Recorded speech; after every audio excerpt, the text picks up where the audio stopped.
Boa tarde, minha Paraíba, é sexta-feira, começamos agora mais uma edição do seu Rede Verdade, no dia 31 de dezembro de 2021, a gente dando adeus ao ano de 2021, fechando hoje aqui com o último programa, o último Rede Verdade do ano de 2021 e é claro, no ano pré-eleitoral, às portas de 2022, um ano de eleições, de disputa eleitoral em todo o Brasil e aqui na Paraíba. A gente termina o ano de 2021 falando em política, no ano todinho de 2021, várias articulações, vários pré-candidatos lançados aí na disputa ao governo do Estado, na disputa por uma vaga ao Senado da República pela Paraíba. No programa de hoje eu estou com um deles, que vai concorrer pelo PL, partido do presidente Jair Bolsonaro. Estou falando de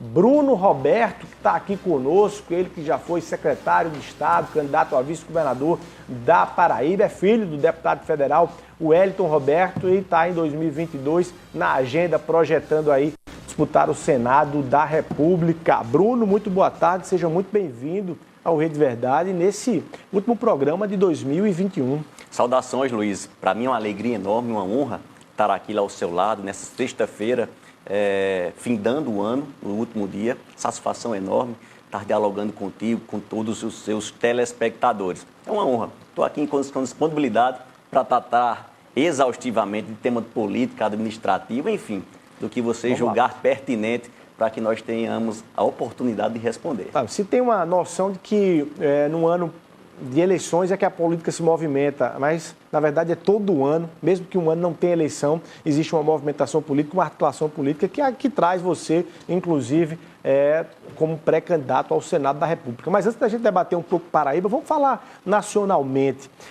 Quais são os reflexos do governo Jair Bolsonaro na sua visão e os reflexos da qualificação ou não dessa gestão numa pré-candidatura ao Senado? Você que vai defender Bolsonaro aqui na Paraíba. Claro, e muito francamente, eu não tergiverso na defesa das ações do governo Jair Bolsonaro, em que pese muitos parlamentares e ocupantes de cargos eletivos em Brasília, apesar de usufruírem fartamente de estruturas e verbas federais aqui abastecendo as suas bases eleitorais, no momento em que se deslocam para o estado da Paraíba, esquivam-se de expressar a origem desses benefícios e também o apoio que manifestam ao presidente Jair Bolsonaro em nível nacional. Você está dizendo que só tem deputado que é Bolsonaro lá em Brasília, quando chega aqui na Paraíba, esquece que tem aliança e retorno com o presidente? Com algumas exceções, e aqui eu destaco o nome do deputado federal Wellington Roberto. Em toda a sua caminhada, sempre que tem a oportunidade de verbalizar a origem das suas ações, e não são poucas, eu vou ter a oportunidade aqui, que você vai me conceder, de nominá-las fartamente, aquelas que julgo mais estratégicas e que repercutiram de forma mais ampla e positiva aqui na vida do povo paraibano.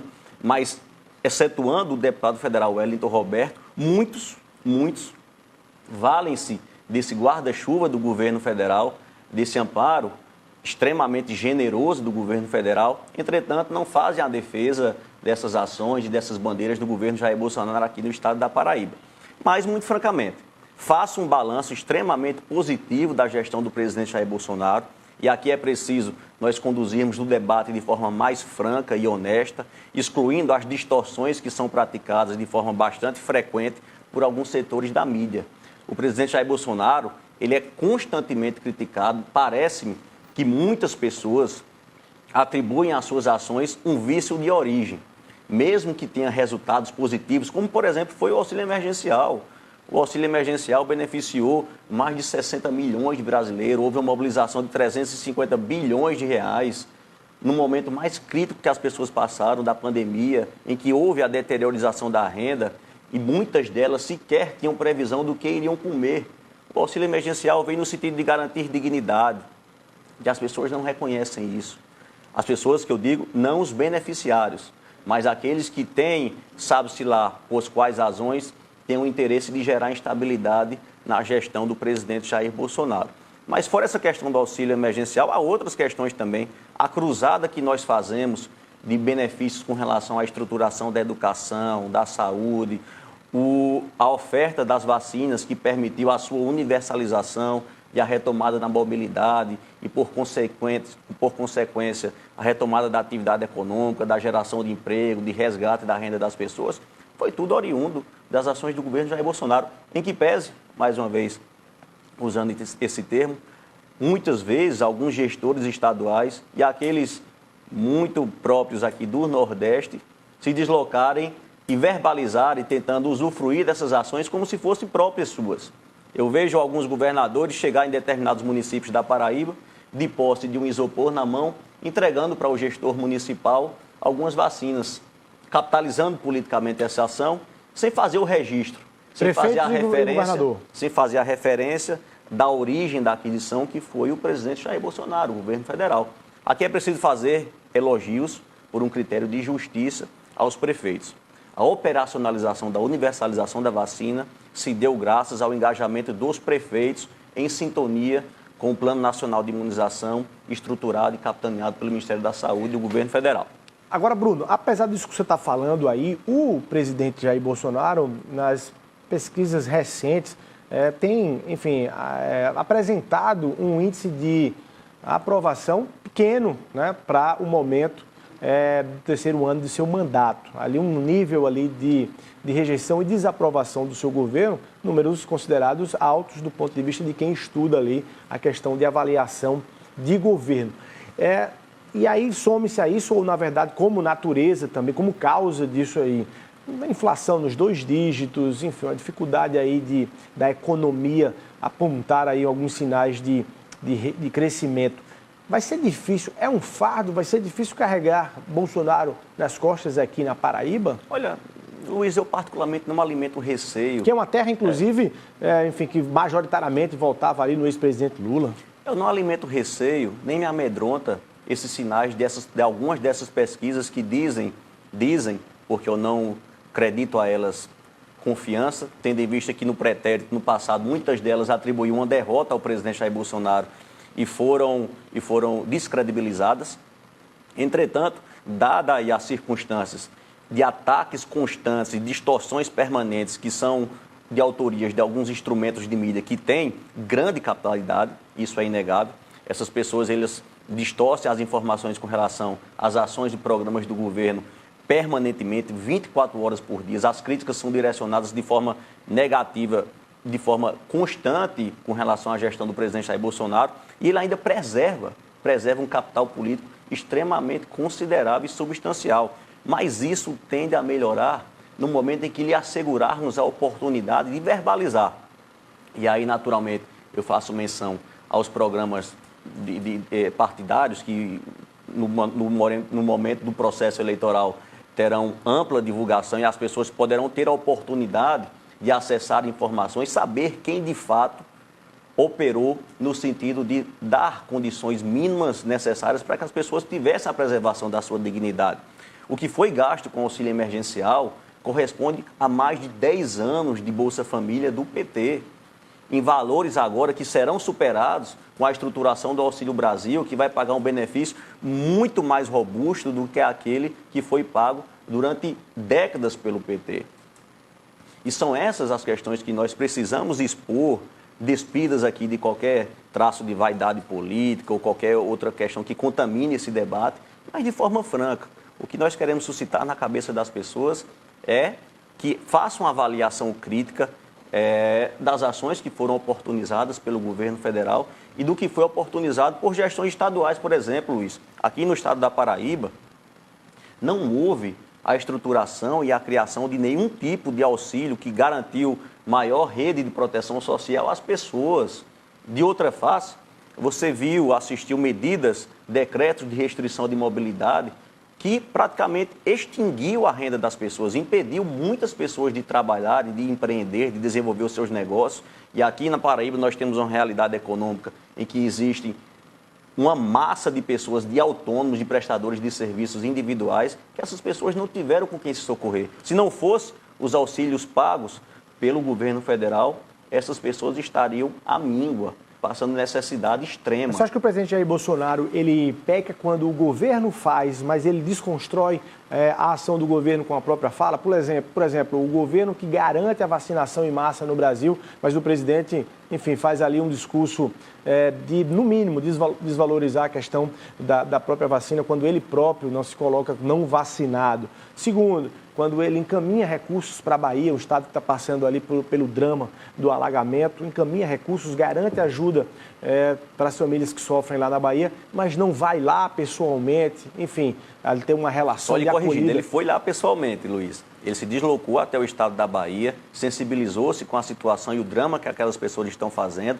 e imediatamente editou-se uma medida provisória que garantiu o deslocamento de 200 milhões de reais para amparar e aí de forma ampla todas as necessidades que eventualmente surjam para que haja a superação daquele desastre natural que ocorreu ali no sul da Bahia. E nós não vemos o mesmo engajamento do governador da Bahia, mesmo ele verbalizando críticas contundentes com relação à gestão do presidente Jair Bolsonaro. Houve deslocamento de diversos membros da equipe, da equipe de ministério. Mas o presidente está de férias nas praias de Santa Catarina. Mas nada que tire o brilho da visita que ele fez lá e da prestação de solidariedade que ele manifestou, não só de forma verbal, mas também factível, com todas essas ações que foram estruturadas de forma emergencial para poder dar cobertura àquelas pessoas que foram vítimas desse desastre natural. Agora, concordo, faço essa leitura. Muitas vezes há o dissentimento daquilo que é pregado pelo presidente, e aí me afastando um pouco daquela pauta de costumes, muito mais não a pauta, por exemplo, de dissentimento do que ele verbaliza, do que o governo pratica. Naturalmente, pode-se fazer essa leitura de forma bastante superficial, mas eu creio que nós temos que ficar adstrito às ações. O governo tem operado, o governo garantiu a universalização, o governo garantiu conquistas que são relevantes para o Nordeste, para Paraíba e para todo o povo brasileiro. Isso é indiscutível. A regularização das nossas contas, por exemplo, o governo vinha num déficit fiscal absurdo e marchava no sentido de haver essa regularização. Naturalmente, fomos vitimados por uma situação extraordinária que ninguém podia prever. E aí surgem questões de inflação, que é muito mais por conta da oferta do que propriamente da demanda, mas que precisam, de fato, ser enfrentadas. O que nós temos que fazer é a comparação de gestões, respeitando critérios de proporcionalidade, o que foi feito pela gestão do governo João Azevedo, o que foi feito pela gestão do presidente Jair Bolsonaro.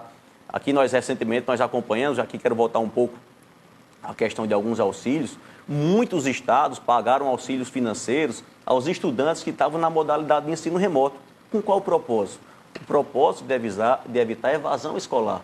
Eu lhe questiono, aqui na Paraíba foi feito algum tipo de amparo financeiro para estudantes que estavam num ambiente domiciliar na modalidade remota de ensino? Me parece que não. Não houve sequer o preparo dos nossos professores para que eles tivessem adaptação de como elaborar uma aula, que tem as suas diferenças. De como elaborar uma aula na modalidade remota. Há aqui um prejuízo geracional da nossa educação que condenará os nossos jovens a uma falta de mobilidade social, uma falta de preparação, de qualificação profissional para ingressar no mercado de trabalho. E isso não está sendo apurado. O governo do Estado não está mensurando o déficit que os nossos estudantes estão tendo com relação à educação e não está estruturando ações que possam mitigar isso. Não está sendo feita a estruturação de contraturno escolar.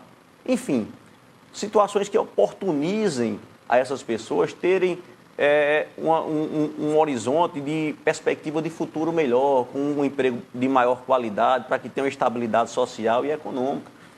Tem que ser feito esse cotejo do que foi feito pelo presidente Jair Bolsonaro e do que foi feito aqui, repito, respeitando as devidas proporções pelos governos estaduais. Bruno, falando em política e trazendo aqui para a Paraíba, qual é o desenho, a partir das intenções de reeleição do presidente Jair Bolsonaro, melhor para os estados? O que é que você tem de informação? O presidente Jair Bolsonaro, no seu processo de reeleição, ele vai querer candidatos ao governo exclusivamente apoiadores da sua candidatura à reeleição, palanques exclusivos da reeleição de Bolsonaro para 2022, ou há espaço, há janela para composições mais plurais, mais ecléticas. Naturalmente, nós tivemos aí, todos vocês acompanharam, eu pude aqui inclusive conceder algumas entrevistas no ato da filiação do presidente Jair Bolsonaro ao Partido Liberal. Isso, naturalmente, nós o recebemos com enorme entusiasmo e com muita honra. O presidente Jair Bolsonaro vem para somar e para colocar, posicionar o Partido Liberal como grande protagonista das eleições do ano seguinte, 2022. E há essa diretriz. Nós buscaremos estruturar palanques competitivos e robustos em todos os estados e a Paraíba não é exceção. A prioridade é senador ou governador? Agora, obviamente, o presidente também delineou como estratégico a construção de uma bancada que lhe dê maior sustentação e lhe garanta governabilidade no Senado Federal.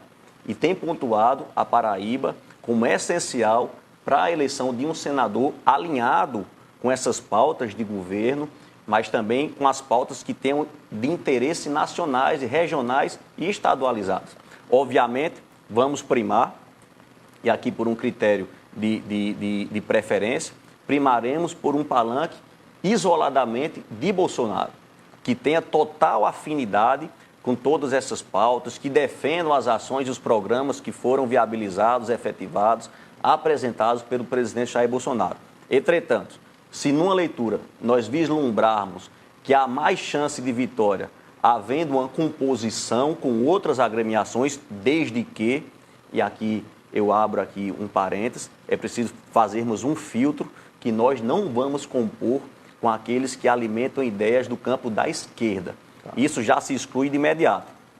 Agora, naturalmente, quem reconheça os avanços que foram praticados pela gestão do presidente Jair Bolsonaro e tenha dedicação para defender isso no processo eleitoral, naturalmente pode haver essa composição.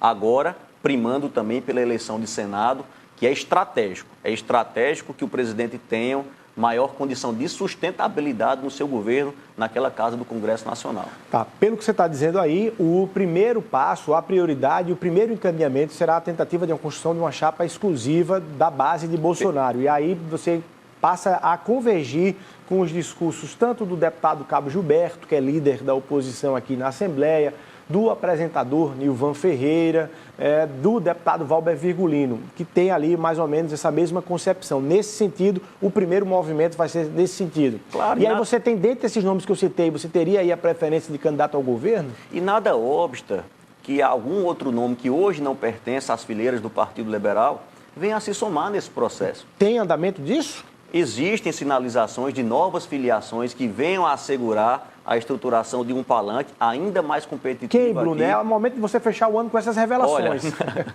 são situações que ainda não estão maduras, mas que há conversações, há articulações de bastidores, inclusive mediante até mesmo esse Instituto de das Federações Partidárias. O deputado Pedro Cunha Lima, que é pré-candidato ao governo pelo PSDB. O PSDB está na federação, discutindo a federação com cidadania do governador João, ou seja, a junção do governador João Azevedo com Pedro Cunha Lima. Ele já disse que se isso acontecer e não comandar, ele sai do PSDB.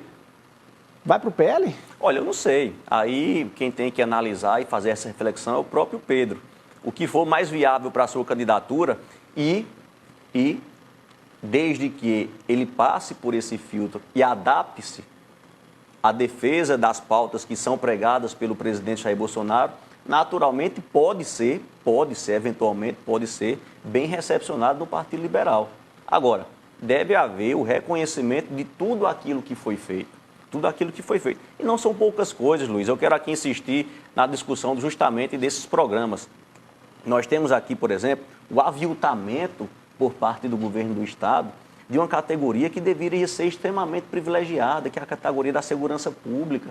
Não fosse representantes e vozes aguerridas, como você citou aí do Cabo Gilberto, essas pessoas estariam desassistidas, sendo vítimas de um governo que não reconhece o quanto é estratégico para a manutenção das vidas, para a manutenção da segurança e da ordem social, o papel da segurança pública. É tratar de forma mais qualificada os nossos professores, a educação. E veja bem, Luiz, eu quero aqui fazer uma discussão. O governo anunciou aí um pacote de 106 milhões, me parece, alguma coisa nesse sentido aí, nessa cifra, para a educação estadual. Veja que somente um parlamentar nesses últimos dias do ano de 2021, vai superar esse investimento. Nós conseguimos aprovar no FNDE, através de uma articulação do deputado federal Wellington Roberto, mais de 30 milhões de reais em valores ainda não consolidados, só para infraestrutura, excluindo aqui a questão de equipamentos. E vamos chegar com muito trabalho, com muita dedicação, e eu tenho muito essa sensibilidade e cobro muito esse esforço de Wellington, porque acredito muito na força que a educação gera no sentido de dar perspectivas e mobilidade social para as pessoas. Eu tenho essa crença, uma crença que é compartilhada inclusive pelo próprio Pedro Cunha Lima com muita propriedade. Ele tem essa concepção de que a educação é o único instrumento mais eficaz de transformação social. Nós vamos ultrapassar o valor que foi investido pelo governo do Estado aqui na educação. Obviamente, em sintonia com o governo federal. Somente um parlamentar. Nos últimos meses do ano de 2021, somente a atuação de um parlamentar vai fazer face ao que foi gasto pelo governo do Estado. Descontando a questão de equipamentos, porque se nós colocarmos, aí passamos com distância. Tá. Em 2022, você vai usar o slogan, você vai defender o conceito de que Bruno Roberto é o candidato ao Senado de Bolsonaro, você é o senador de Bolsonaro? Eu não posso ter essa presunção. Essa escolha tem que partir do próprio presidente. Mas eu reitero, um dos poucos que defendem o nome de Jair Bolsonaro aqui e as suas ações somos nós. O Wellington Roberto, assim como o Cabo Gilberto e outros, Nilvan Ferreira, Valber Virgulino, onde quer que eu caminhe, em qualquer prefeitura que eu esteja, município da Paraíba, em que esteja entregando alguma obra, alguma ação que foi viabilizada fruto da articulação parlamentar de Wellington, em sintonia com o governo federal, eu faço menção por um critério de justiça ao nome do presidente Jair Bolsonaro. Muitas vezes conflitando com algumas opiniões locais, mas lhe confesso que na medida que nós fazemos o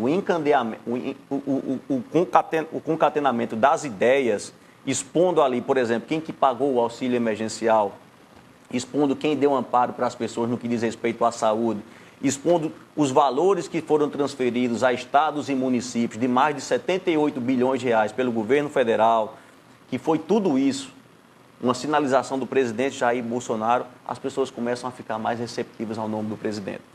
E essa construção, não tenho dúvida, ela vai ser feita também no ano que vem, e creio, seria uma honra enorme ser o senador de Jair Bolsonaro aqui no estado da Paraíba. Para mim não é demérito algum. E se você chegar no Senado, o que é que você pensa? O que é que você quer fazer lá no Senado da República, Bruno? Você responde daqui a pouquinho, vou lhe dar um minutinho para pensar aqui. A gente vai rapidinho para o intervalo comercial e volta daqui a pouquinho conversando com o Bruno Roberto, ele que é do PL e é pré-candidato ao Senado da República, vai colocar o nome para disputar em 2022. Rapidinho a gente está de volta.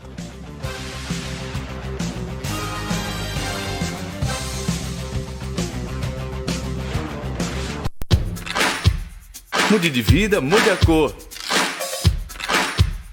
Mude o estilo, dê mais valor. Renove, experimente, tire a prova dos 9, confie na gente.